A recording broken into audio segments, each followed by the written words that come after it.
Homens e mulheres que haviam chorado em 2008 agora cantavam como se o mundo tivesse recomeçado. O que havia acontecido em Munique não foi apenas uma vitória, foi um acerto de contas com o destino.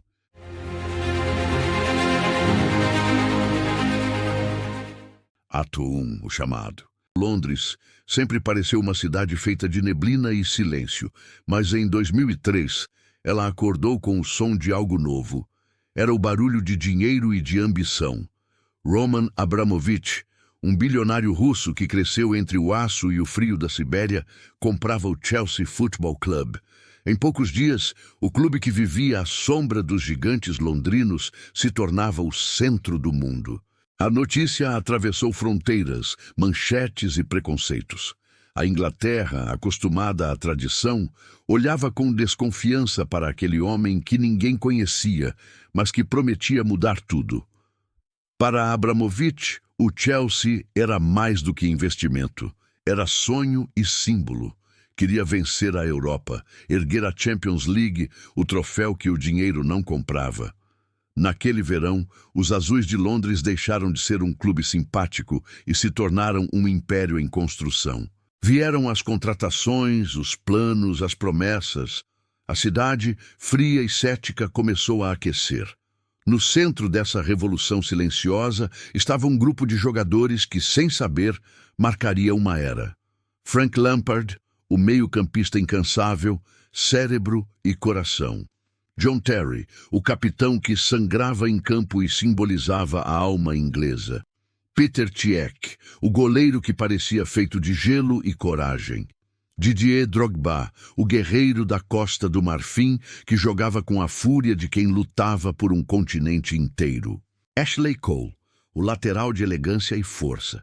Juntos, formariam algo maior do que um time. Formariam uma fraternidade. No início, tudo parecia inevitável. Com José Mourinho, o técnico português que chegou chamando a si mesmo de The Special One, o Chelsea conquistou a Premier League de 2005 e 2006 com autoridade. A defesa era muralha, o meio-campo, máquina e o ataque, um trovão.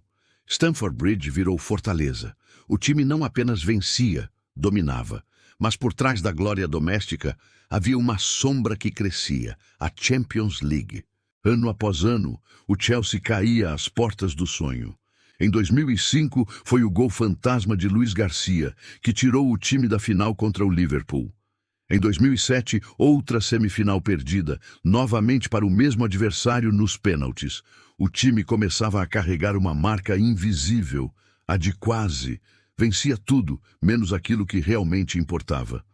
Em 2008, o destino os levou a Moscou e ao drama perfeito.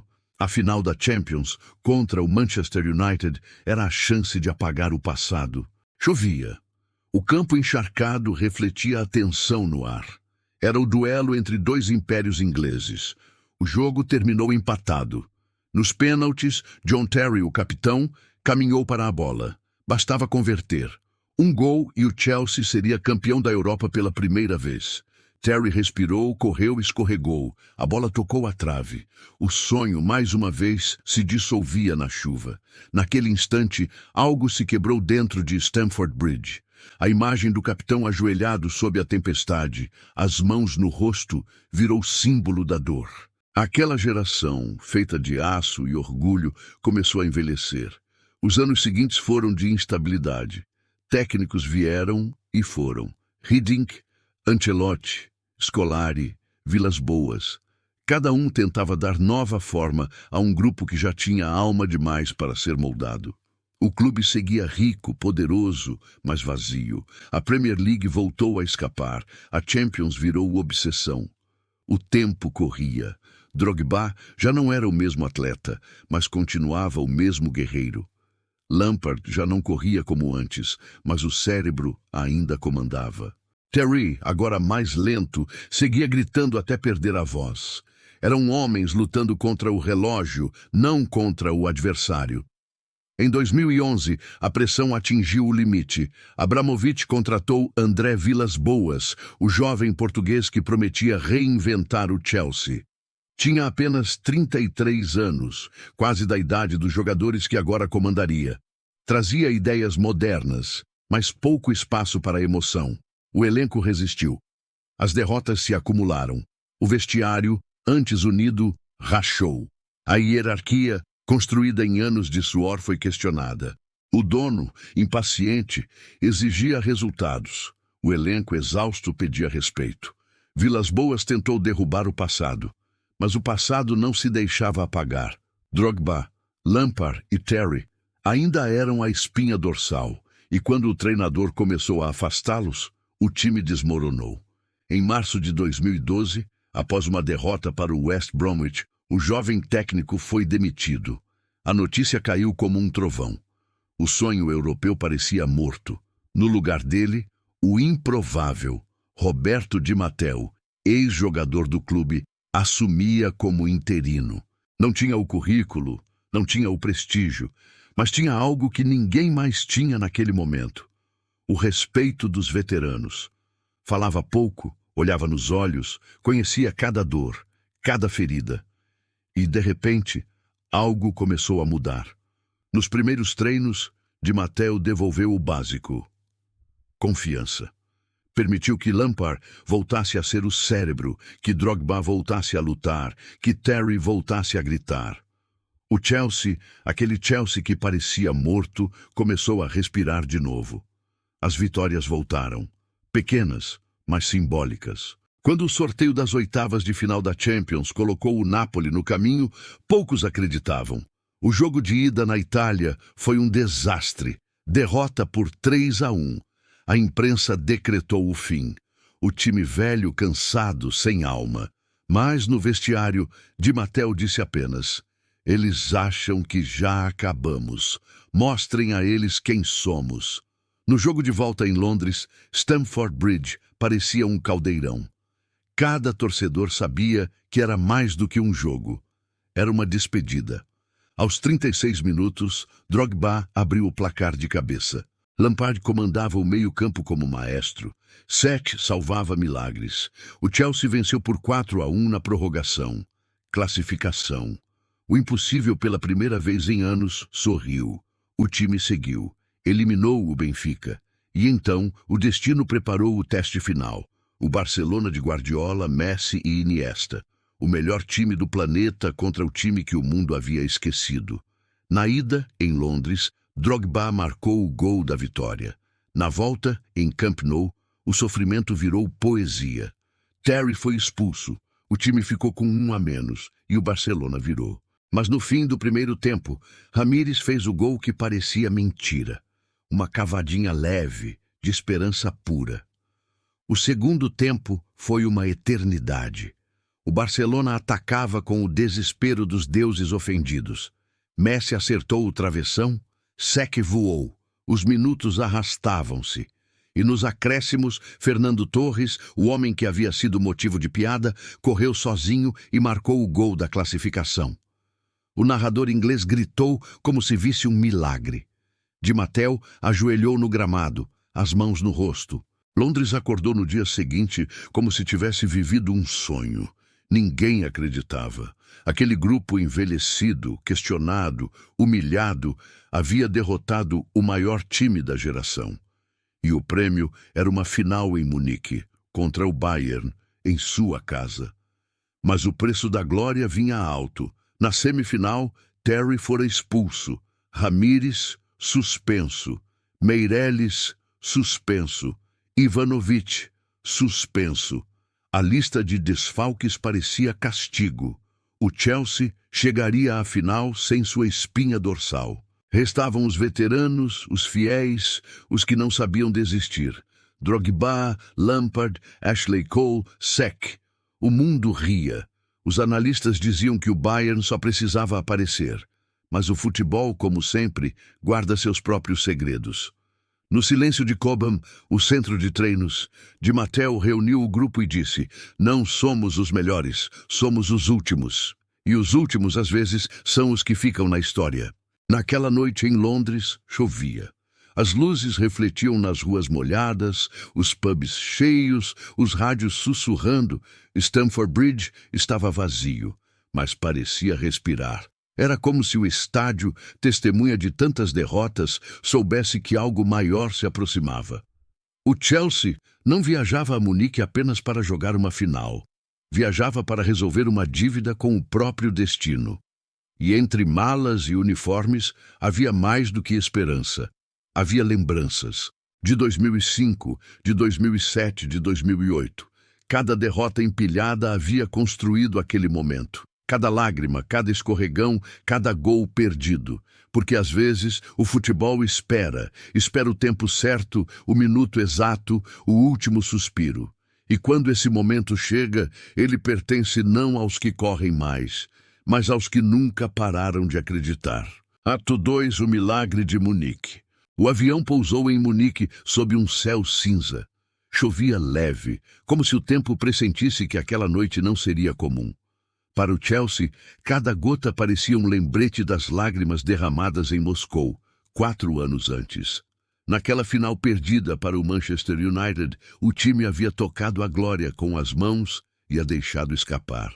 Agora, o destino lhes oferecia uma última chance, e dessa vez não haveria amanhã. O Bayern de Munique jogaria em casa, na Allianz Arena, um estádio moderno e iluminado, tomado por 70 mil alemães vestidos de vermelho. O Chelsea parecia intruso em um filme alheio. Quase ninguém acreditava neles. Os jornais falavam em massacre, os analistas em formalidade. Para muitos, o jogo era apenas um rito de passagem para o título do Bayern. Mas havia algo que não cabia nas estatísticas: o coração. Nos dias que antecederam a final, o clima em Londres era de fé e nervosismo. Nos pubs, velhos torcedores diziam que, se o Chelsea perdesse, seria o fim de uma era, mas se vencesse, seria um milagre. Em Cobham, Roberto Di Matteo mantinha o silêncio. Não havia discursos ensaiados, apenas olhares.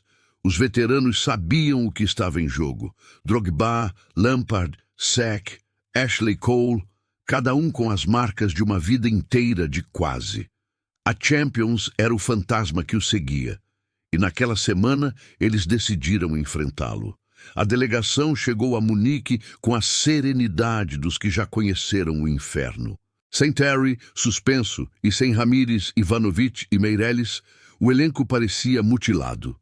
No treino da véspera, Di Matteo caminhava devagar pelo gramado, observando cada rosto.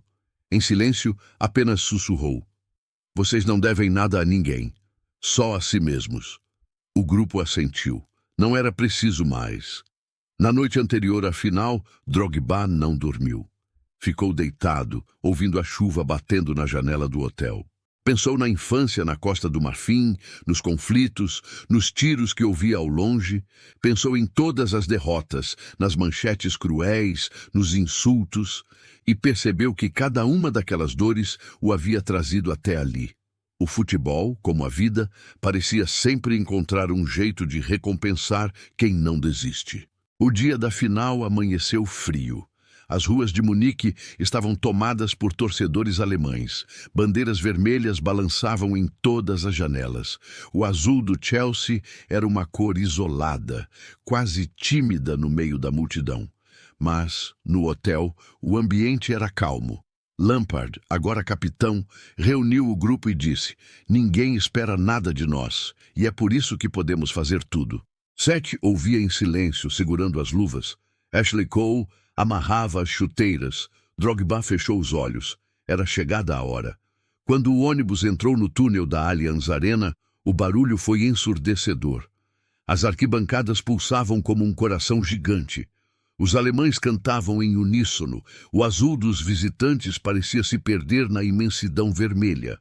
Mas dentro do ônibus, o silêncio era absoluto. Cada jogador sabia que aquele seria o jogo de suas vidas. Não havia plano B. O apito inicial ecoou como um trovão. O Bayern começou a sufocar. O Chelsea mal passava do meio-campo. Ribéry e Robben atacavam pelos lados. Thomas Müller rondava na área. E Schweinsteiger ditava o ritmo. Cech fazia defesas que desafiavam a lógica. Aos 20 minutos, salvou com o pé um chute que parecia impossível.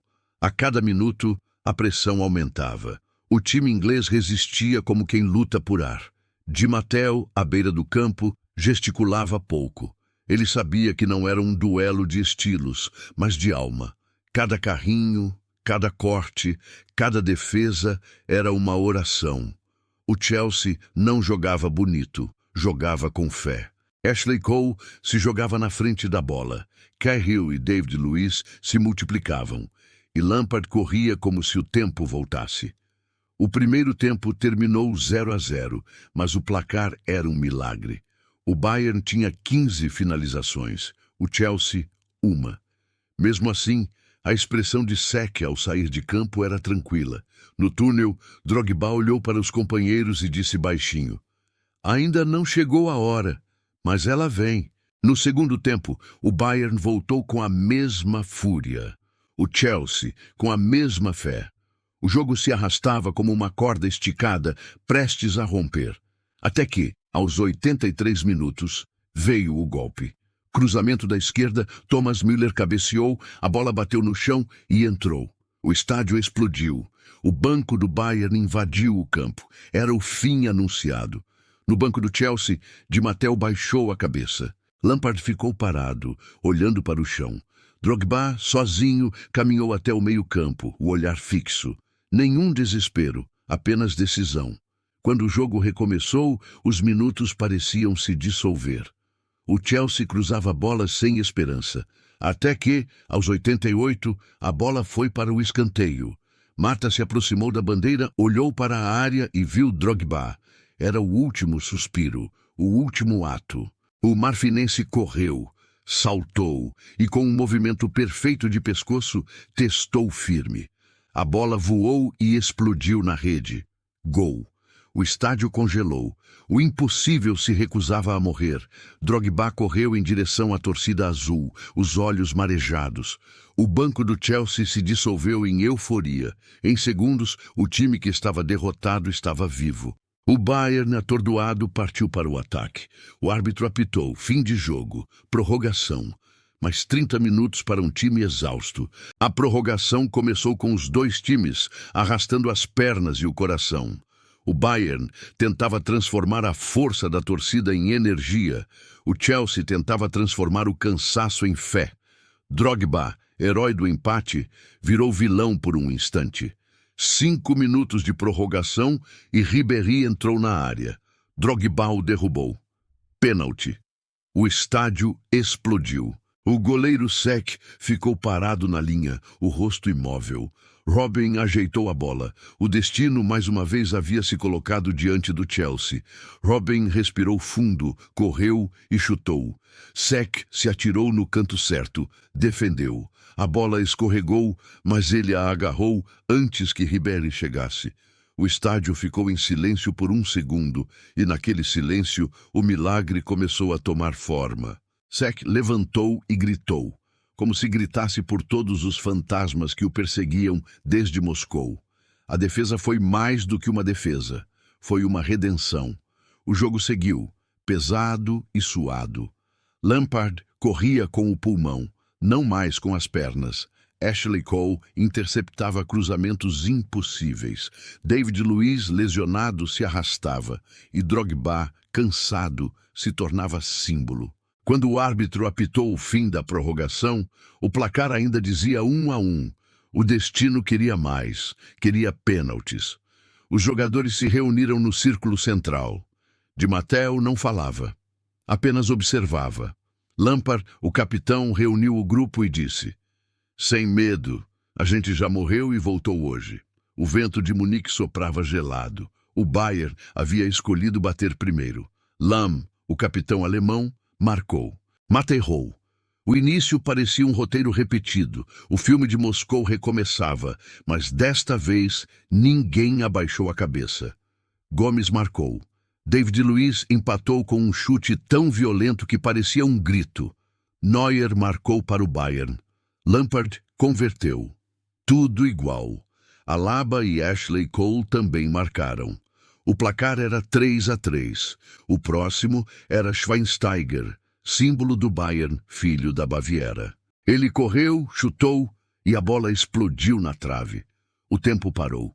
O som metálico ecoou na alma de todos. A bola voltou, lenta, inútil. Schweinsteiger ficou parado, mudo. O estádio, antes ensurdecedor, silenciou. Serre caminhou devagar até a bola e a abraçou, como se segurasse o destino em suas mãos.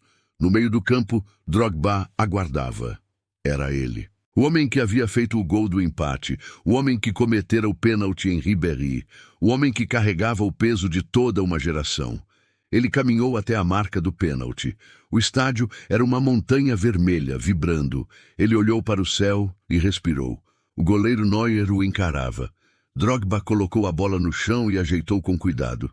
Por um instante, pensou em tudo o que o trouxera até ali. Os campos de terra da infância, as derrotas, os insultos, as guerras. E então apenas chutou. A bola correu mansa, teimosa, rasteira. Entrou no canto. O goleiro foi para o lado oposto. Gol! A rede se moveu como um suspiro. Drogba parou, olhou para o alto e caiu de joelhos. Lágrimas, gritos, braços erguidos. O Chelsea era campeão da Europa. O mundo azul explodiu. No banco, Lampard desabou. Sete ajoelhou e cobriu o rosto. Di Matteo ergueu as mãos e sorriu. Não um sorriso de euforia, mas de alívio. No céu de Munique, os fogos cortavam o ar. O Bayern, imóvel, assistia em silêncio. No meio do campo, Drogba abraçava os companheiros. Conseguimos, dizia entre lágrimas. O troféu que parecia amaldiçoado estava finalmente em mãos. As câmeras mostravam o capitão Lampard levantando a taça, mas a história sabia. Aquele era o título de uma geração inteira. O troféu brilhava, refletindo os rostos de quem nunca desistiu.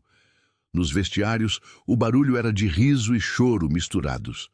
Lampard, ainda suado, olhava para a taça como quem olha para um milagre. Anos, murmurou.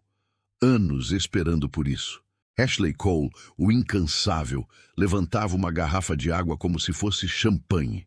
Di Matteo, o treinador improvável, caminhava de um lado a outro, abraçando um por um. Drogba ficou sozinho por um instante, sentado no canto. Em silêncio, olhou para o troféu e sorriu. Parecia conversar com ele. Lá fora, Londres fervia. As ruas se encheram de gente, de vozes, de lágrimas. Era madrugada quando o avião pousou de volta. O ônibus aberto levou o time por Stamford Bridge, agora um mar azul. Homens e mulheres que haviam chorado em 2008 agora cantavam como se o mundo tivesse recomeçado. As bandeiras, as luzes, os rostos, tudo parecia novo. O que havia acontecido em Munique não foi apenas uma vitória, foi um acerto de contas com o destino. O time velho e desacreditado, o técnico interino, o clube visto como arrogante, todos haviam se tornado símbolo de perseverança. Aquela noite mostrou que o futebol ainda pertence aos que têm fé. A geração de 2012 era uma geração de fim, mas, paradoxalmente, também era de recomeço. Cada jogador sabia que aquela seria a última dança juntos. Poucos dias depois, Drogba anunciou sua saída. Disse que não havia mais nada a conquistar. Saiu como um rei, deixando um legado de coragem.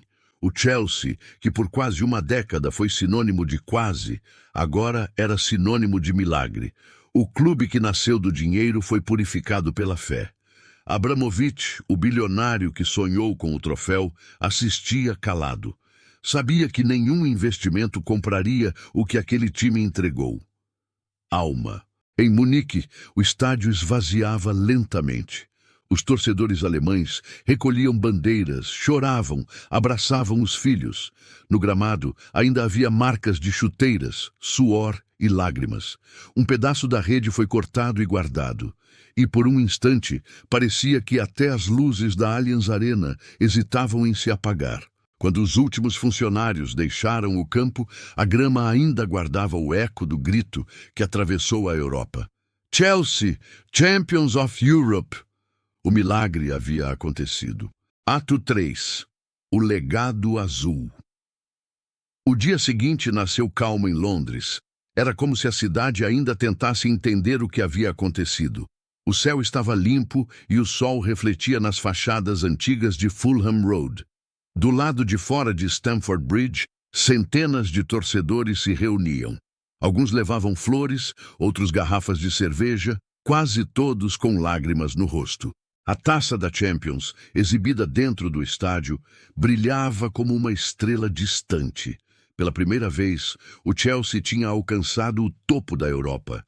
Mas havia algo naquela vitória que ia além do troféu. O que o Chelsea conquistou em Munique não foi apenas um título, foi redenção, foi o fim de um ciclo e o início de outro. Um capítulo que, de tão perfeito, parecia ficção. Nos dias que se seguiram, as imagens da final se repetiam em todas as televisões. O pênalti de Drogba, o choro de Lampard, o grito de Cech. Em cada replay, a história parecia mais inacreditável. Os jornais britânicos, tão acostumados a ironizar o clube, agora se rendiam. Chelsea, the Miracle of Munich, dizia a manchete do The Guardian. O Daily Mail chamava de Noite dos Heróis. Para a Europa foi uma surpresa. Para quem viveu dentro do clube, foi destino. Roman Abramovich, o homem que iniciou tudo, manteve-se em silêncio. Naquela noite em Munique, não desceu ao gramado. Observou de longe, as mãos no bolso, o olhar fixo.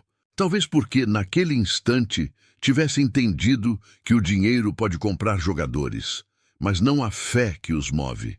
O troféu que ele tanto desejou chegou pelas mãos dos que jamais se venderam. No vestiário, depois da festa, o ambiente era de exaustão e plenitude. Drogba, ainda molhado de champanhe, abraçava cada companheiro como se fosse um irmão perdido. Lampard não soltava a taça. Ashley Cole ria alto com a voz rouca. Cech, silencioso, observava tudo.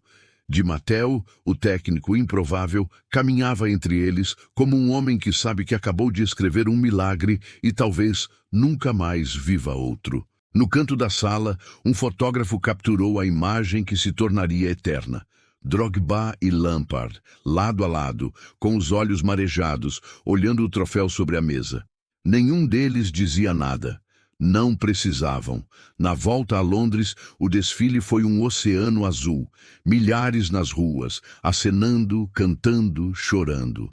O ônibus aberto avançava lentamente pelas avenidas, e os jogadores acenavam como reis de um reino improvável. Di Matteo sorria tímido, com a taça erguida. Cech, de boné, acenava para crianças nas calçadas.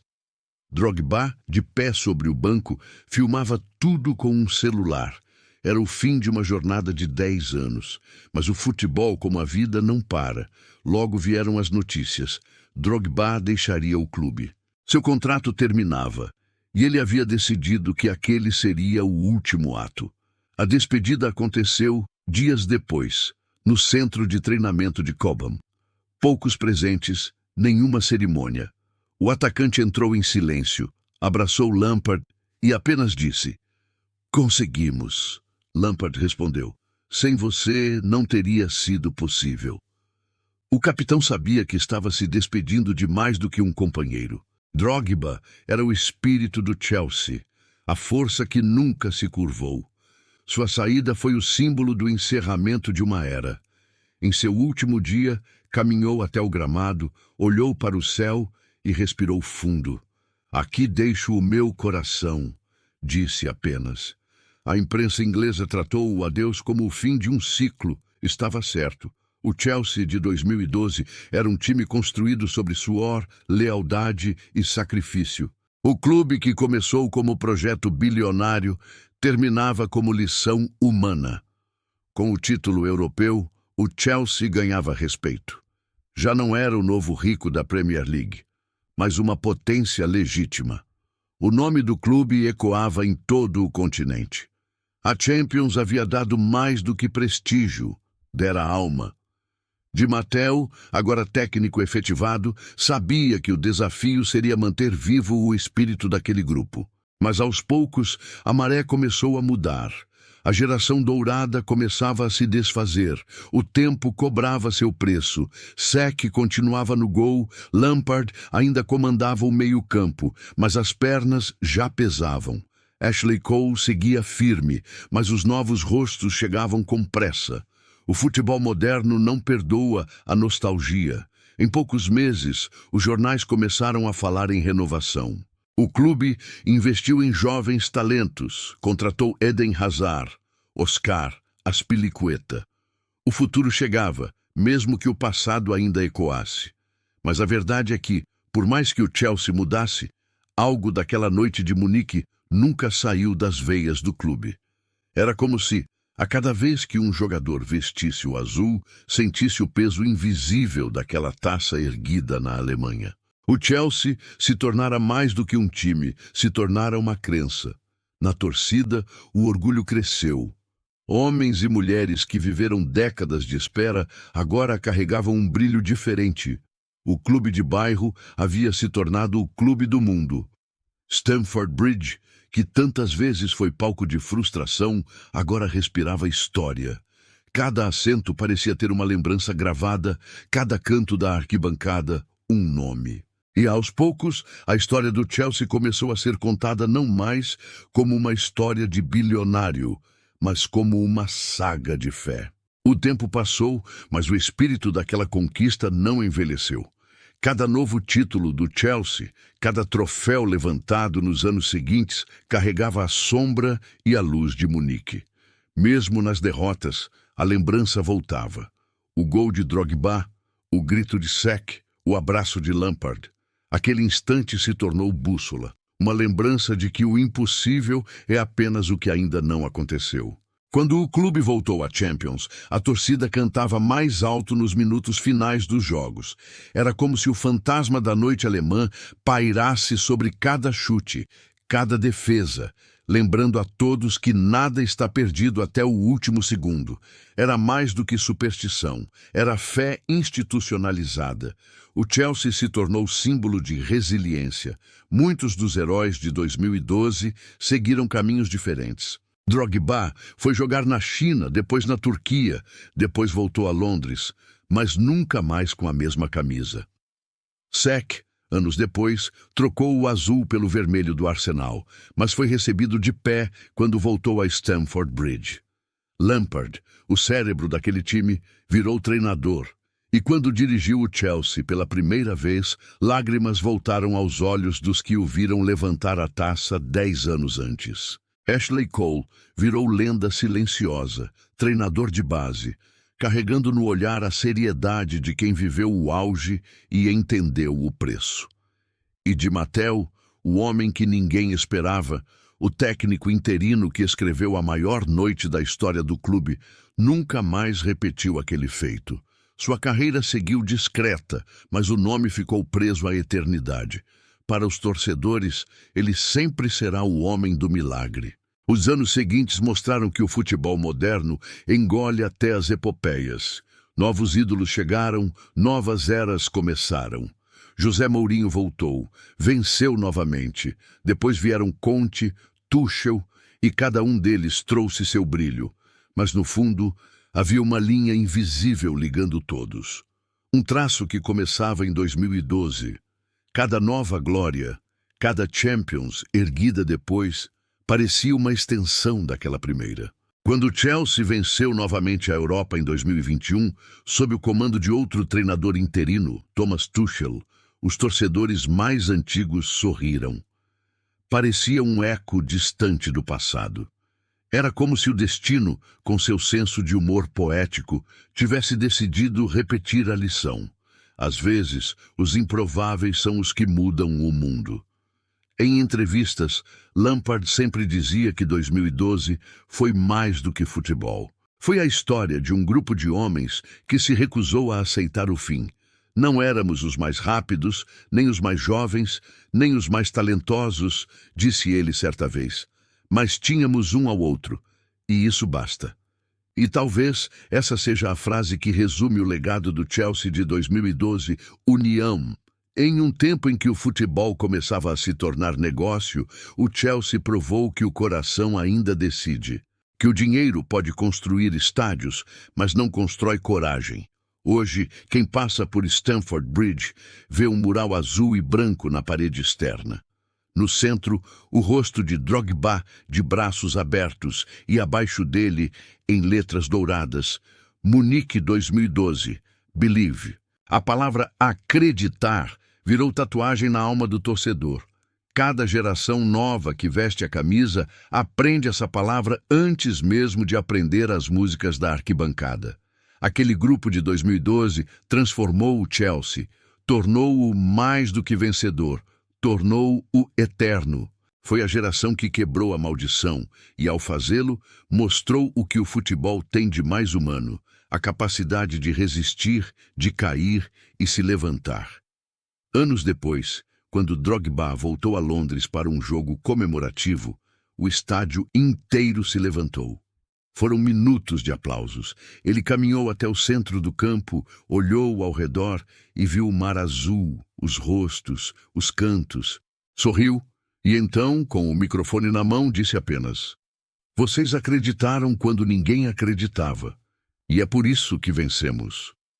O público respondeu com um rugido que parecia atravessar o tempo. Por um instante, todos voltaram a 2012.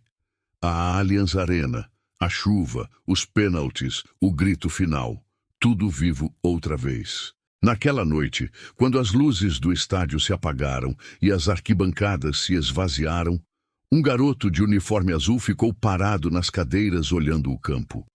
Perguntaram se ele estava esperando alguém. Ele respondeu: "Estou esperando o Drogba voltar."